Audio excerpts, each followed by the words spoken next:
ইন্তেকালের পর সব মুজিজা বিলীন হয়ে গেছে আল্লাহ, তবে আপনার কাছে আমার জানার বিষয়, আমি নবী আপনার হাবিব দোস্ত, আমি ইন্তেকাল হয়ে যাব। আমার ইন্তেকালের পরে আমার সমস্ত মুজিজা কি বিলীন হয়ে যাবে, আমার সমস্ত মুজিজা কি বন্ধ হয়ে যাবে। ওই সময় আমার আপনার হাবিব, আমার আপনার নবী যখন বলেন, আল্লাহ বলে আমার হাবিব রে আপনি কান্না করবেন না, আপনার প্রশ্নের জবাব আমি আল্লাহ দিয়ে দিই, শুনে নেন। ও আমার হাবিব, আপনাকে আমি মহব্বত করি, ভালোবাসি হাবিব, আপনাকে তো আমি দোস্ত বলেছি। আল্লাহ দরবারে যখন প্রশ্ন করলেন, আল্লাহ বলে হাবিব রে আপনার যত বড় বড় মুজিজা আছে, এক নাম্বার বড় মুজিজা সেটা হলো কুরআনুল কারীম।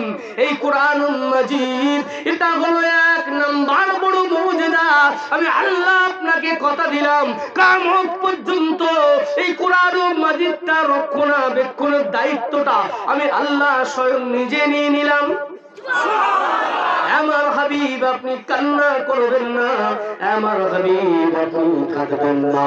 নবী আমার ওই সময় বলেন, আল্লাহ এটা মেনে নিলাম, বড় মুজিজা রব্বুল আলামিন আল্লাহ, তবে আপনার কাছে আরেকটা কথা, আল্লাহ আপনার কাছে একটা চাওয়া, এই বড় মুজিজা আমি মেনে নিলাম, তবে আপনার সঙ্গে আমার যে দেখা, আপনার সঙ্গে যে আমার দিদার, আল্লাহ এটা তো কম বড় মুজিজা নয়। রব্বুল আলামিন আল্লাহ ভাব এই বড় মুজিজাটা আমার গুনাহগার উম্মত উম্মতির জন্য রেখে যেতে চায়, এই মিরাজটা আমার উম্মত উম্মতির জন্য রেখে যেতে চায়। আল্লাহ বলে সম্ভব না।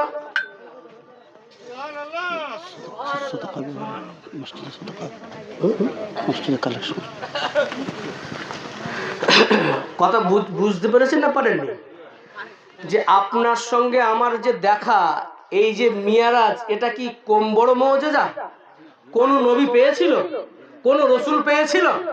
আমার আপনার নবী পেয়েছিল। জোরে বলবেন না সুবহানাল্লাহ। আপনার সঙ্গে যে মিরাজ, আল্লাহ এটা চায় আমার উম্মত উম্মতির জন্য, এটা রেখে যেতে চায়। আরো একবার জোরে হয় না সুবহানাল্লাহ। যখন এই কথা বললেন, আল্লাহ বললেন কোন নবী রাসূলকে দেই না, আপনার সঙ্গে আমার এটা প্রাইভেট, আপনার সঙ্গে আমার এটা কি প্রাইভেট।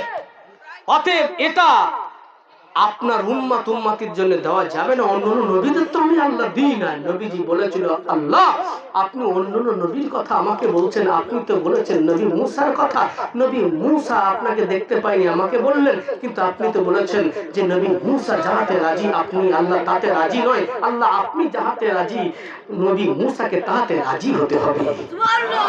কিন্তু আপনি আমার বেলা বলেছেন হাবিব আপনি যাতে রাজি, স্বয়ং আমি আল্লাহ তাতে রাজি। আরে তাকবীর, নারে তাকবীর। আল কোরআনের আলো হৃদয় মাঝে, আল কোরআনের আলো, আল হাদিসের আলো, আল্লাহর ঘর মসজিদে কে 5000 টাকা দেবে বলো। এইবার চুপ হয়ে গেছে। আজ আল কোরআনের আলো বলছে হৃদয় মাঝে জ্বালো, কোনো সমস্যা নেই তো, জ্বলুক না। আজ আল হাদিসের আলো বলছে হৃদয় মাঝে জ্বললে কোনো অসুবিধা নেই, খুব ভালো। আজ আল্লাহর ঘর মসজিদে 5000 টাকা নগদ দেবে কে বলো, বলছে এই জায়গায় তো সমস্যা। বিশ্বাস করুন আমার এখনো পানি গরম হয়নি। কি গরম হয়নি? এখনো পানি গরম হয়নি, বুঝছেন কথা? মানে আলোচনা এখন আমি যেন মনে করছি এখন শুরুই করতে পারিনি। আমি ভেবেছিলাম আজকে তাফসীর করবো, সেদিকে যাবো, কিন্তু আপনাদের চাউনি দেখে কখন যে সেই সময় পার হয়ে গেল আমি নিজেই বুঝতে পারি না। কখন যে 2 ঘন্টা হয়ে গেল আমি বুঝতেই পারলাম না। সত্যি বলছি, আপনাদের আবেগ ভরা চাহনি আর আপনাদের পিকআপ। আগেই বলেছি পিকআপ হাই তো গাড়িও স্পিড হাই, তো কখন 2 ঘন্টা চলে গেল তবে কেউ যাবেন না, একটুখানি দেন। আওয়াজ কিন্তু শেষ হয়নি যে আমার আল্লাহ নবীকে কতটা মহব্বত করে, শুনলে অবাক হয়ে যাবেন।